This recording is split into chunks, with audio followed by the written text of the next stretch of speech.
प्रिय देशवासियों, नमस्कार।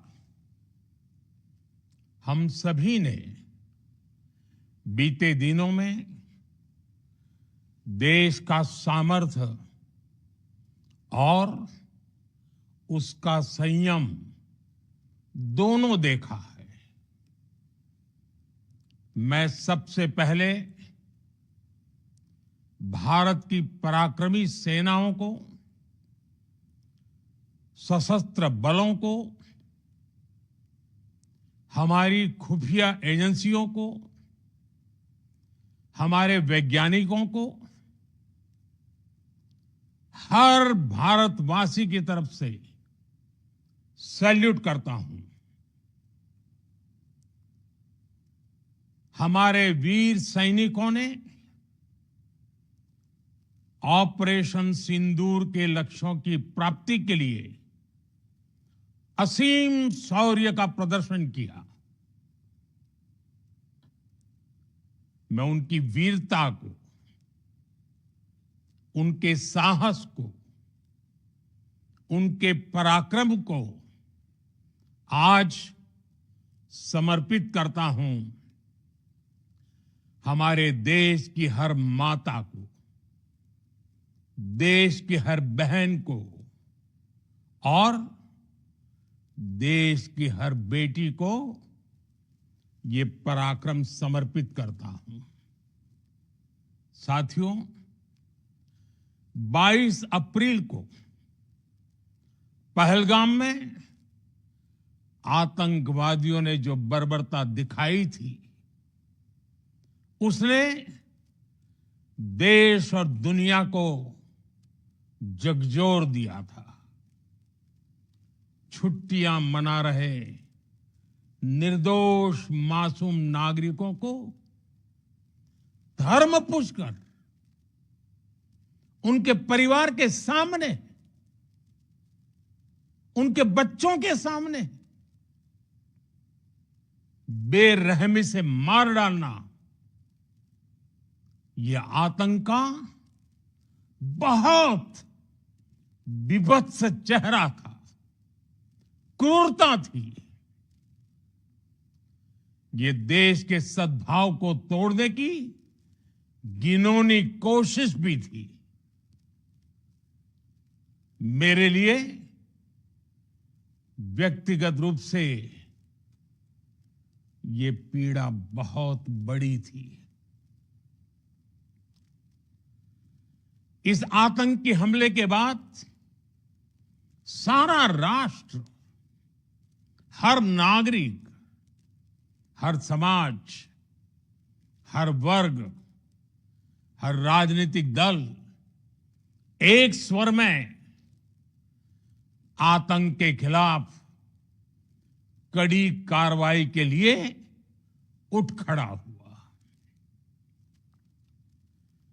हमने आतंकवादियों को मिट्टी में मिलाने के लिए भारत की सेनाओं को पूरी छूट दे दी और आज हर आतंकी, आतंक का हर संगठन जान चुका है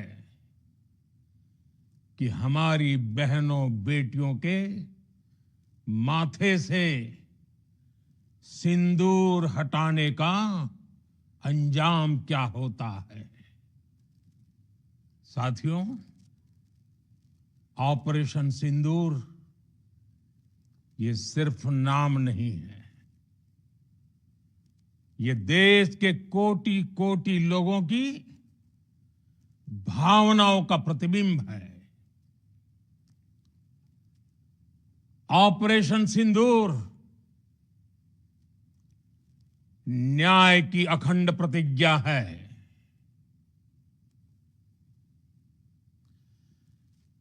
6 मई की देर रात, 7 मई की सुबह पूरी दुनिया ने इस प्रतिज्ञा को परिणाम में बदलते देखा है। भारत की सेनाओं ने पाकिस्तान में आतंक के ठिकानों पर, उनके ट्रेनिंग सेंटर्स पर सटीक प्रहार किया। आतंकियों ने सपने में भी नहीं सोचा था कि भारत इतना बड़ा फैसला ले सकता है।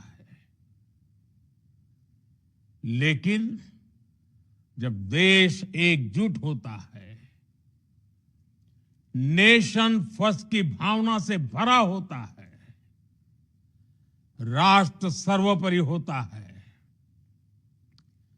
तो फौलादी फैसले लिए जाते हैं, परिणाम लाकर दिखाए जाते हैं। जब पाकिस्तान में आतंक के अड्डों पर भारत की मिसाइलों ने हमला बोला, भारत के ड्रोन्स ने हमला बोला, तो आतंकी संगठनों की इमारतें नहीं, बल्कि उनका हौसला भी थर्रा गया। बहावलपुर और मुरिद के जैसे आतंकी ठिकाने एक प्रकार से ग्लोबल टेररिज्म की यूनिवर्सिटीज रही है। दुनिया में कहीं पर भी जो बड़े आतंकी हमले हुए हैं, चाहे 9/11 हो, चाहे लंदन ट्यूब बॉम्बिंग हो, या भारत में दशकों से जो बड़े बड़े आतंकी हमले हुए हैं, उन सब के तार कहीं ना कहीं आतंक के इन्हीं ठिकानों से जुड़ते रहे हैं। आतंकियों ने हमारी बहनों का सिंदूर उजाड़ा था, इसलिए भारत ने आतंक के ये हेडक्वार्टर्स उजाड़ दिए। भारत के इन हमलों में 100 से अधिक खूंखार आतंकवादियों को मौत के घाट उतारा गया है। आतंक के बहुत सारे आका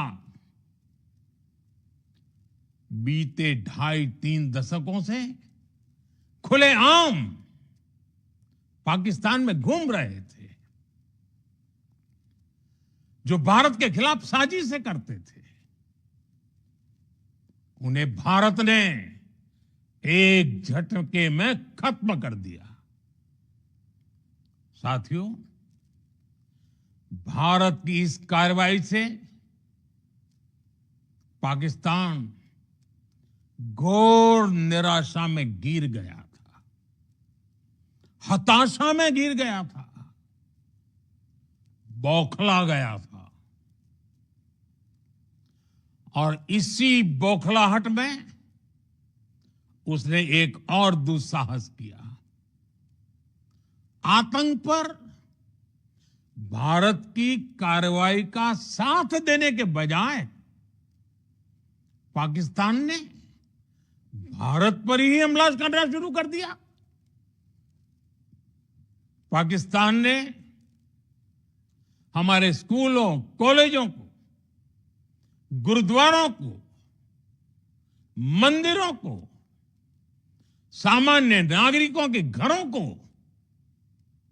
निशाना बनाया।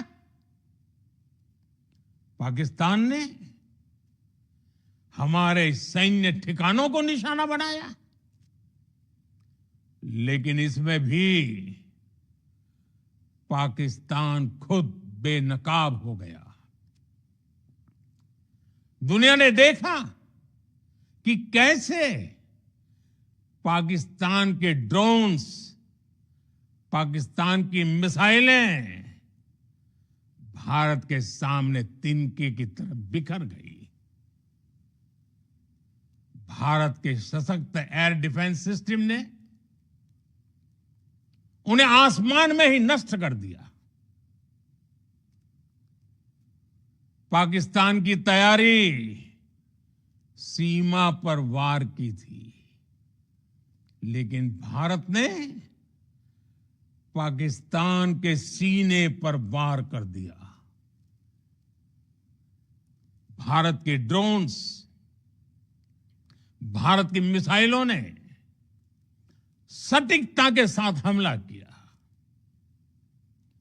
पाकिस्तानी वायुसेना के उन एयरबेस को नुकसान पहुंचाया, जिस पर पाकिस्तान को बहुत घमंड था। भारत ने पहले 3 दिनों में ही पाकिस्तान को इतना तबाह कर दिया जिसका उसे अंदाजा भी नहीं था। इसलिए भारत की आक्रामक कार्रवाई के बाद पाकिस्तान बचने के रास्ते खोजने लगा। पाकिस्तान दुनिया भर में तनाव कम करने के लिए गुहार लगा रहा था, और बुरी तरह पीटने के बाद इसी मजबूरी में 10 मई की दोपहर को पाकिस्तानी सेना ने हमारे डीजीएमओ को संपर्क किया। तब तक हम आतंकवाद के इंफ्रास्ट्रक्चर को बड़े पैमाने पर तबाह कर चुके थे। आतंकियों को मौत के घाट उतार दिया गया था। पाकिस्तान के सीने में बसाए गए आतंक के अड्डों को हमने खंडहर बना दिया था। इसलिए जब पाकिस्तान की तरफ से गुहार लगाई गई, पाकिस्तान की तरफ से जब ये कहा गया कि उसकी ओर से आगे कोई आतंकी गतिविधि और सैन्य दुस्साहस नहीं दिखाया जाएगा, तो भारत ने भी उस पर विचार किया। और मैं फिर दोहरा रहा हूं,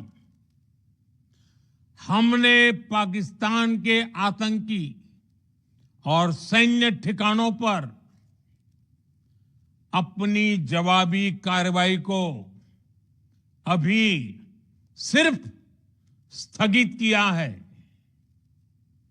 आने वाले दिनों में हम पाकिस्तान के हर कदम को इस कसौटी पर मापेंगे कि वो क्या रवैया अपनाता है। साथियों, भारत की तीनों सेनाएं, हमारी एयरफोर्स, हमारी आर्मी और हमारी नेवी, हमारी border security force BSF, Bharat के अर्धसैनिक बल लगातार अलर्ट पर है। सर्जिकल स्ट्राइक और एयर स्ट्राइक के बाद अब ऑपरेशन सिंदूर आतंक के खिलाफ भारत की नीति है। ऑपरेशन सिंदूर ने आतंक के खिलाफ लड़ाई में एक नई लकीर खींच दी है, एक नया पैमाना, न्यू नॉर्मल तय कर दिया है।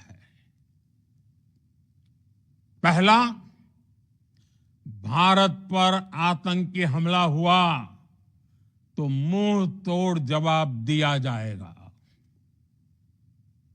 हम अपने तरीके से, अपनी शर्तों पर जवाब देकर रहेंगे। हर उस जगह जाकर कठोर कार्रवाई करेंगे जहां से आतंक की जड़ें निकलती हैं। दूसरा, कोई भी न्यूक्लियर ब्लैकमेल भारत नहीं सहेगा। न्यूक्लियर ब्लैकमेल की आड़ में पनप रहे आतंकी ठिकानों पर भारत सटीक और निर्णायक प्रहार करेगा। तीसरा, हम आतंक की सरपरस्त सरकार और आतंक के आकाओं को अलग अलग नहीं देखेंगे। ऑपरेशन सिंदूर के दौरान दुनिया ने पाकिस्तान का वो घिनौना सच फिर देखा है, जब मारे गए आतंकियों को विदाई देने पाकिस्तानी सेना के बड़े बड़े अफसर उमड़ पड़े। स्टेट स्पॉन्सर्ड टेररिज्म का ये बहुत बड़ा सबूत है। हम भारत और अपने नागरिकों को किसी भी खतरे से बचाने के लिए लगातार निर्णायक कदम उठाते रहेंगे। साथियों, युद्ध के मैदान पर हमने हर बार पाकिस्तान को धूल चटाई है और इस बार ऑपरेशन सिंदूर ने नया आयाम जोड़ा है। हमने रेगिस्तानों और पहाड़ों में अपनी क्षमता का शानदार प्रदर्शन किया और साथ ही न्यू एज वॉरफेयर में भी अपनी श्रेष्ठता सिद्ध की। इस ऑपरेशन के दौरान हमारे मेड इन इंडिया हथियारों की प्रामाणिकता सिद्ध हुई। आज दुनिया देख रही है 21वीं सदी के वॉरफेयर में made in India defence equipments, इसका समय आ चुका है। साथियों, हर प्रकार के आतंकवाद के खिलाफ हम सभी का एकजुट रहना, हमारी एकता हमारी सबसे बड़ी शक्ति है। निश्चित तौर पर ये युग युद्ध का नहीं है, लेकिन ये युग आतंकवाद का भी नहीं है। टेररिज्म के खिलाफ जीरो टॉलरेंस, ये एक बेहतर दुनिया की गारंटी है। साथियों, पाकिस्तानी फौज, पाकिस्तान की सरकार जिस तरह आतंकवाद को खाद पानी दे रहे हैं, वो एक दिन पाकिस्तान को ही समाप्त कर देगा। पाकिस्तान को अगर बचना है तो उसे अपने टेरर इंफ्रास्ट्रक्चर का सफाया करना ही होगा। इसके अलावा शांति का कोई रास्ता नहीं है। भारत का मत एकदम स्पष्ट है। टेरर और टॉक एक साथ नहीं हो सकते। टेरर और ट्रेड एक साथ नहीं चल सकते और पानी और खून भी एक साथ नहीं बह सकता। मैं आज विश्व समुदाय को भी कहूंगा, हमारी घोषित नीति रही है अगर पाकिस्तान से बात होगी तो टेररिज्म पर ही होगी। अगर पाकिस्तान से बात होगी तो पाक ऑक्युपाइड कश्मीर पीओके उस पर ही होगी। प्रिय देशवासियों, आज बुद्ध पूर्णिमा है। भगवान बुद्ध ने हमें शांति का रास्ता दिखाया है। शांति का मार्ग भी शक्ति से होकर जाता है। मानवता शांति और समृद्धि की तरफ बढ़े, हर भारतीय शांति से जी सके, विकसित भारत के सपने को पूरा कर सके, इसके लिए भारत का शक्तिशाली होना बहुत जरूरी है। और आवश्यकता पड़ने पर इस शक्ति का इस्तेमाल भी जरूरी है। और पिछले कुछ दिनों में भारत ने यही किया है। मैं एक बार फिर भारत की सेना और सशस्त्र बलों को सैल्यूट करता हूं। हम भारतवासी के हौसले, हर भारतवासी का एकजुटता का शपथ, संकल्प, मैं उसे नमन करता हूं। बहुत बहुत धन्यवाद। भारत माता की जय। भारत माता की जय। भारत माता की जय।